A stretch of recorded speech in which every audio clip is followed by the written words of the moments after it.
Après le sujet sur les groupes sanguins préparés avec nos confrères de Ouest France que vous pouvez retrouver sur le site internet de Ouest France, on s'intéresse maintenant au ménage de printemps. C'est une tradition à l'arrivée des beaux jours. On aère en grand son logement, on trie ses affaires, on range tout de fond en comble. Alors pourquoi faut-il faire ce grand ménage de printemps ? On en parle ce matin avec Isabelle Quenin. C'est une tradition mais qui a une réelle utilité, Isabelle. Ça existe partout dans toutes les sociétés. Alors certains qui sont branchés Feng Shui vont vous expliquer que c'est la purification, qu'on renoue avec la zénitude qui sommeille en nous. Pour d'autres, c'est tout simplement la sensation du devoir accompli. Qu'est-ce qu'on est bien quand on a tout rangé. On peut aussi voir que l'hiver, ce sont des lumières un peu tamisées, les maisons, les intérieurs un peu cocooning. Il n'y a pas beaucoup de lumière. Et puis tout à coup, le printemps est là, on ouvre tout en grand. Et alors bien sûr, quand il y a la lumière, on ne voit que la poussière. Et donc là, on se dit, il faut y aller. Alors tapis, couette, rideau, on va aérer. Et puis aussi, le printemps correspond aux premières fois de l'année où on peut commencer à faire sécher son linge dehors. C'est-à-dire qu'on peut aérer. On pouvait mettre les tapis dehors, on pouvait sortir les rideaux, les faire sécher au grand air. Ça, bien sûr, pendant l'hiver, c'était pas possible. Donc le printemps, les beaux jours, la température qui remonte, on pouvait faire une grande lessive, un grand ménage et profiter de l'extérieur pour tout faire sécher. Ça, c'est chouette, effectivement. Quel meilleur moment pour s'y mettre ? Alors, c'est maintenant. Ah oui, on y est là. Le problème du ménage de printemps, les deux ennemis du ménage du printemps, c'est la procrastination, c'est-à-dire non, allez. Je le ferai demain. Oh, le week-end prochain, c'est suffisant. Et puis aussi, c'est le découragement, parce qu'on voit ça bien sûr dans son ensemble. En fait, il faut faire comme pour tout, il faut avancer pas à pas, faire un petit peu chaque jour, mais en n'oubliant pas que si on réussit à rester groupé, à faire tout en un laps de temps assez court, là, on aura un réel bénéfice. Parce que si vous étalez ça sur plusieurs jours, plusieurs semaines, en gros, c'est faire le ménage de tous les jours. Mais si on fait un vrai coup de propre, il faut vraiment qu'il y ait un effet bénéfice en disant, voilà, on fait un tir groupé, c'est en une seule fois, et là, on se retrouve après avec cette sensation de devoir accompli, cette maison qui respire la propreté, qui sent bon. Et là, c'est vrai que d'un point de vue psychologique, ça nous apaise, ça nous fait du bien. Et c'est ça, hein, l'effet bénéfique, il joue aussi sur notre état de santé, l'état psychologique, vous l'avez dit, et puis également aussi pour la respiration, on chasse tous les microbes.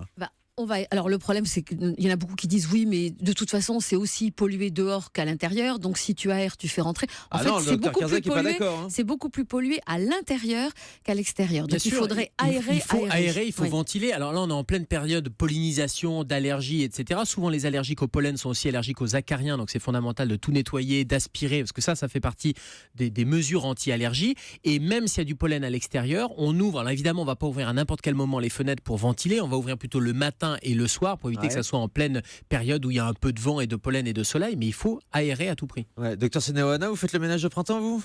Dans ma salle d'opération, oui, tout le temps. Ah tous les jours. Oui, c'est plutôt conseillé. J'espère qu'elle est bien stérile. Avec sa petite chiffonnette dans la salle d'opération. Après chaque opération. Isabelle. Et puis, le ménage du printemps a des vertus qu'on ne soupçonne pas. Par exemple, c'est mieux que la gym.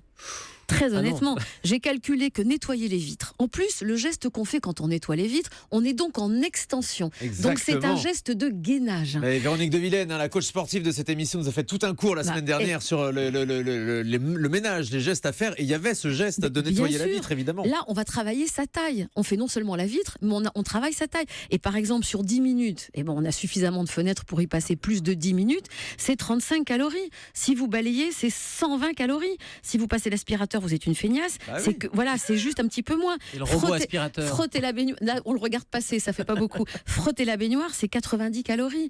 Descendre ses pulls d'hiver, faire le geste. On fait du sport en même temps qu'on nettoie. Ça, on a bien compris. Des bienfaits sur l'esprit aussi. Oui, parce qu'on se sent libéré. Je ne sais pas si vous vous souvenez délivré. la semaine. Non, libéré. Oui, délivré. Je ne sais pas si vous vous souvenez, la semaine dernière, on avait Estelle Lefébure qui était sublime et qui nous expliquait ce geste qu'elle fait psychologiquement, je me dépoussière. Ouais. Alors elle faisait le geste de j'enlève les poussières qui sont sur moi et bien sûr elle associait ça à cette période du printemps où on va faire le ménage chez soi. C'est vrai qu'on se sent beaucoup mieux, on se sent plus léger. Sent quoi on se sent libéré, délivré. Libéré, délivré. C'est la reine du ménage. Je ne mentirai plus jamais. Allez, poursuivez Isabelle. Je remercie Nicolas, notre réalisateur, toujours très réactif. En disant qu'il y a une méthodologie. Par exemple, vous n'allez pas commencer par la cuisine, puisque c'est normalement la pièce où vous allez venir essorer les serpillières, ranger les torchons. Donc vous commencez par les chambres. Et puis vous allez petit à petit arriver vers le salon, la salle de bain, et on termine par la cuisine. Vous allez toujours commencer par le haut et vous allez aller vers le bas. Bien sûr, puisque vous allez commencer à enlever la poussière sur les étagères du haut. Donc la poussière va tomber par terre. terre. Ça va tomber par terre et donc c'est au dernier moment que vous allez passer donc aspirateur, coup de balai, tout ça. Donc en fait, il faut une certaine méthodologie. Vous allez bien sûr terminer par les plaintes. Vous allez débuter, donc on le disait, par les chambres, le séjour. Vous n'allez pas oublier de faire l'entourage des fenêtres. Vous n'allez pas oublier de faire ce que vous oubliez de faire tout le reste de l'année, parce que nettoyer le dessus des cadres, c'est chiant. Donc du coup, là, vous allez le faire en montant sur un escabeau. Vous allez essayer de faire ça un peu comme un truc familial, c'est-à-dire que vous allez intéresser la partie en répartissant des corvées, en donnant des petits sous à ceux qui vont vous aider à faire. Ça peut devenir un truc sympa ou pas. Enfin, ça peut devenir un truc pas sympa. Enfin, de toute façon, il faut le faire parce que ça va vous apporter Les vers enfants, du on bien. a une super activité cet après-midi. On va nettoyer le haut des cadres. Alors, et vous savez par exemple que c'était l'époque, le grand ménage de printemps, où dans les grandes familles, on roulait les tapis, on sortait les tapis pour l'hiver, mais on retrouvait le carrelage, les pierres, les parquets qu'on mettait à nu pour le printemps, et donc vous rouliez ça pour le printemps, vous mettiez ça à la cave ou dans le grenier avec de l'antimite, et vous ne le ressortiez que quand il commençait à faire froid. Vous vous souvenez Il y a des un Corona, signe. hein. Je me souviens de tout ça, mais je retiens quelque chose d'important. Ça fait travailler sa taille, vous avez dit tout à l'heure. Ouais. Et avec 1m65, j'ai envie de faire travailler ma taille. Mais plus en Étirez-vous. hauteur. Ouais. Et vous savez qu'il y a un signe, psychologiquement, il y a un signe qui déclenche l'idée de s'atteler à ce grand ménage de printemps, c'est quand dans les appartements, on coupe le chauffage. Donc, grosso modo, on tourne Chauffage autour du 15 avril. Le 15 avril, on Ah se bah, dit, on bon y est, ben là, voilà, ça y est, on a coupé le chauffage, donc il y a une sorte de déclenchement psychologique qui se fait. On se dit, bon ben ça y est, c'est le printemps, je n'ai plus aucune excuse. Surtout que vous utilisez les vrais remèdes de grand-mère et ça fonctionne toujours. D'ailleurs, C'est en amont, on assainissant. utilise quel produit? Eh ben, vous pouvez utiliser du bicarbonate de soude, du vinaigre blanc, vous utilisez du citron, vous utilisez... vous savez qu'avant, on mettait sur les tapis, on les mettait dehors et on les tapait en ayant mis des cendres dessus. Et puis vous les laissiez, alors Ouais. vous aspirez après bien, vous les brossiez et ça redonnait toute la vivacité, toute la lumière.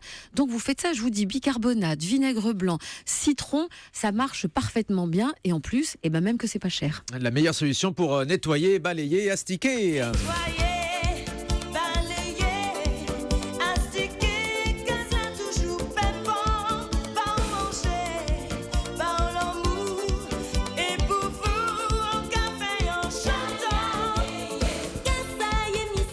Voilà, tous les prétextes sont bons pour passer de la musique dans cette émission en Mais tout non, cas. mais surtout faire son ménage avec de la musique, ça aide. Vous mettez ça, ben, vous faites les vides plus vite. Ça donne la pêche, c'est Bien sûr. évident. Merci beaucoup Isabelle Quenin.